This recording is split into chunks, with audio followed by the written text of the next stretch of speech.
be here so early in South Carolina? Well, I mean, it's not early. I mean, we're 9 months away, 8 months away from the primary, and it's a big state, so you got to get around. And so we've been doing a lot of events this summer. We'll be doing a lot more, and we've got a great team here, of good staff here, and a good base of volunteers.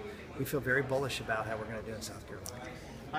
I thought that it was entertaining what you said about you made a mistake, jokingly half jokingly saying that you made a mistake, or actually not joking at all. I wasn't joking at all. You weren't joking actually. at all, but I think I was trying to be whimsical. Yes, I think you know where I'm going, but yeah. I think that's interesting. That electability means zilch. It seems like it really is important to understand that the best judge of who the best candidate is you, not some expert you see on TV, and certainly not some national poll that taking the people who by and large aren't even paying attention to who the candidate. I think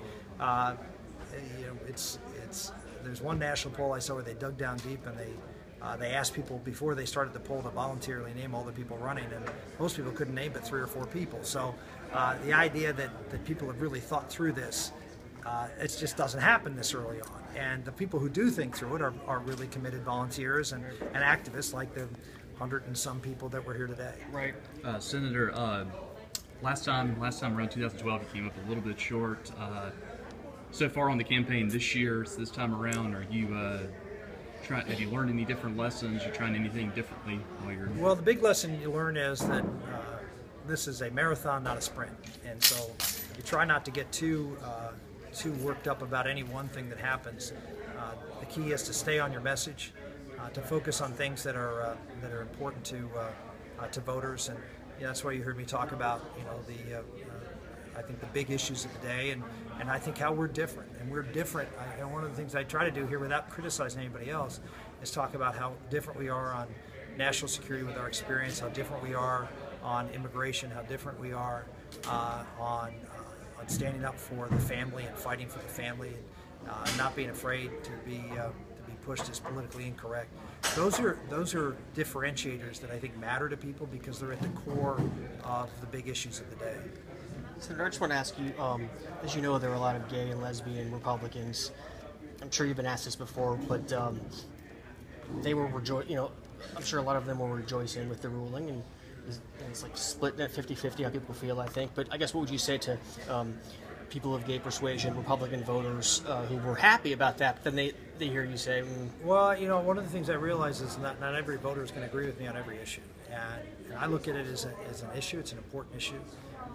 But you have to look at all of the issues that we're going to be dealing with: the national security of our country, the health of our economy, the state of our culture. I mean, all of those things are very, very important. And while we may disagree on some, my guess is that we'll find more agreement on other issues than they will with certainly a Democrat in Congress.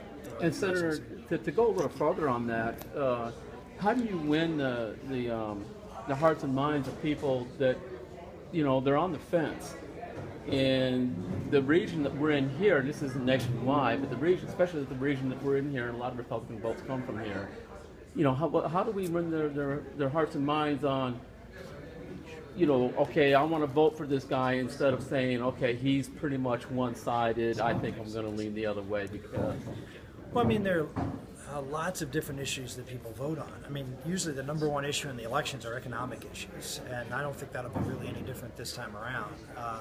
But national security, I think, will play a much bigger role in this election than the last election. We may be in very, very tough shape around the world, and America's security, as you're seeing, attacks are stepping up. Americans are feeling less secure. I think those issues, economic issues, national security issues, tend to dominate. That's not to say cultural issues aren't important. I think they are important. But I think people look at all of these different issues and sort of, okay, who's the best person overall for the country? And I think there are very few single issue voters on really any one issue, to be honest with you. And so you just have to, that's who I am. I try to be very honest, transparent, and certainly tolerant of other people who disagree with me, but very clear about what I believe. And you brought up some interesting points here today, but some of our young voters that are uneducated, or I'm not saying that they're uneducated or ignorant, but they focus so much on what's going on with the same-sex marriage and some other issues that this country is leaning towards, in my opinion, that's what's most important to them. They don't necessarily hear about anything else. Yeah, I mean, it's sort of sad that young people are sort of told one side of the story by the popular culture and the media and in our schools increasingly. That's why I think it's important, if you're gonna win the argument, you got to make the argument. And I'm one of the few folks out there in this field who's willing to actually make the argument, not in a condemning way, but saying, here's why we believe what we believe. Here's why this is a good thing for America. You maybe haven't heard why marriage being about children is actually a good thing for America, as opposed to marriage being about something else is probably not as good. It's not that we're against anybody, but we're for something that we know is a good because it helps children and it helps society. And so those are the kinds of things that we really haven't had much of a discussion in America about that. And we'll wait and see whether this election turns into one that we will. You mentioned in your speech earlier about Iran and how you did not agree with the present administration's approach. How would you handle that differently? I would immediately put in not a red line, but a thick black line that says you will not get a nuclear weapon, period.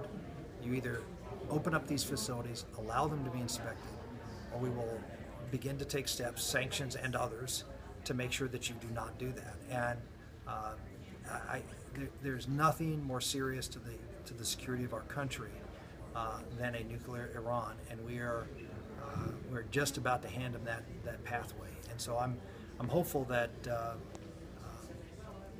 frankly, if the negotiations fail, based upon what I hear that they are right now, that the deal that's being contemplated is a disaster right now, and that if it is a deal that's signed by the president, that the Congress disapprove it and give us at least a chance to stop Iran from getting there. Last question.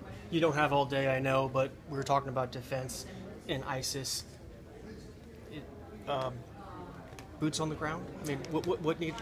I've been very clear about a plan for ISIS. I believe that we need to arm the allies in the regions, the Kurds, the Jordanians, the Egyptians, all of whom want arms from America to fight ISIS, and we are not providing the necessary weapons to do so.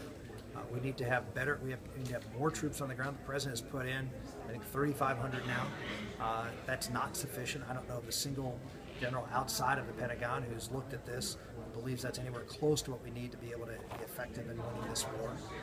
And we need to have rules of engagement, particularly our air rules, that allow more sorties and for those sorties to actually drop ordnance.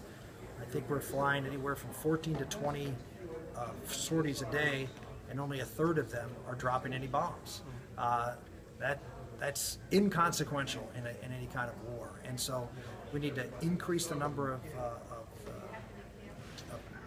sorties and have a much more aggressive rules as to how we use our aircraft.